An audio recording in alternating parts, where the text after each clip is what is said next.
Hi, this is Kim from GoForthAndThrive.com, where I share manifestation stories, positive affirmations, and subliminal videos to help you manifest the life of your dreams. Today, I'm sharing a story from the book The Power of Awareness by Neville Goddard. This is a cute story which demonstrates how we can bring into our reality even our deepest desires. It features a little boy and the puppy he's always wanted. From Chapter 23, Case Histories.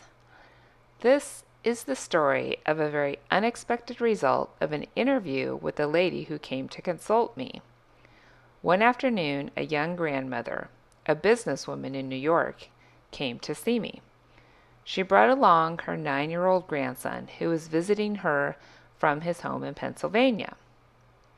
In response to her questions, I explained the law of assumption, describing in detail the procedure to be followed in attaining an objective.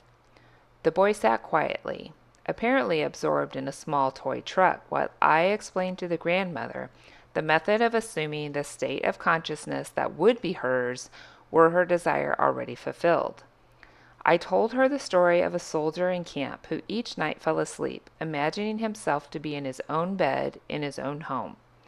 When the boy and his grandmother were leaving, he looked up at me with great excitement and said, "I know what I want, and now I know how to get it."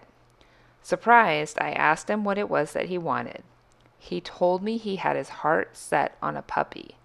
To this, the grandmother vigorously protested, telling the boy that it had been made perfectly clear that he could not have a dog under any circumstances, that his father and mother would not allow it, that the boy was too young to care for it properly, and furthermore, the father had a deep dislike for dogs. He actually hated to have one around. All these were arguments the boy, passionately desirous of having a dog, refused to understand. "Now I know what to do," he said. "Every night, just as I'm going off to sleep, I'm going to pretend that I have a dog, and we're going for a walk." "No," said the grandmother, "that is not what Mr. Neville means. This was not meant for you. You cannot have a dog." Approximately 6 weeks later, the grandmother told me what was to her an astonishing story.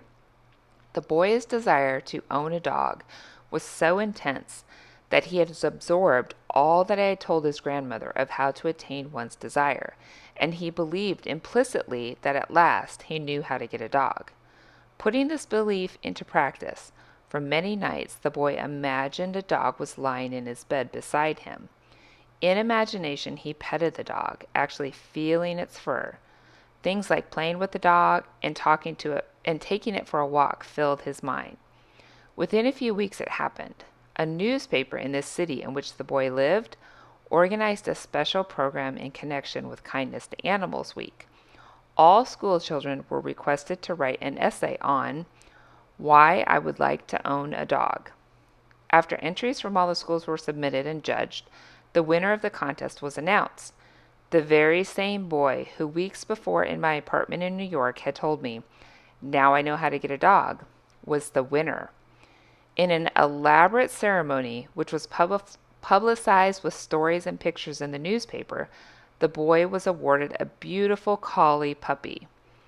In relating this story, the grandmother told me that if the boy had been given the money with which to buy a dog, the parents would have had refused to do so and would have used it to buy a bond for the boy or put it in savings bank for him. Furthermore, if someone had made the boy a gift of a dog, they would have refused it or given it away. But the dramatic manner in which the boy got the dog, the way he won the citywide contest, the stories and the pictures in the newspaper, the pride of achievement and joy of the boy himself, all combined to bring about a change in the heart of the parents, and they found themselves doing that which they never conceived possible. They allowed him to keep the dog. All this the grandmother explained to me, and she concluded by saying that there was one particular kind of dog on which the boy had set his heart. It was a collie. If you'd like to read more manifestation stories like this, there's a link in the description to a collection of Neville Goddard's books where you can find many more amazing manifestation stories. If you would like to share your own manifestation stories with me and our listeners, there's also a link where you can fill out a Google form anonymously and share your true manifestation stories. I love listening to other people's crazy success stories, so fill out the form and let's hear what's happened. Go forth and thrive.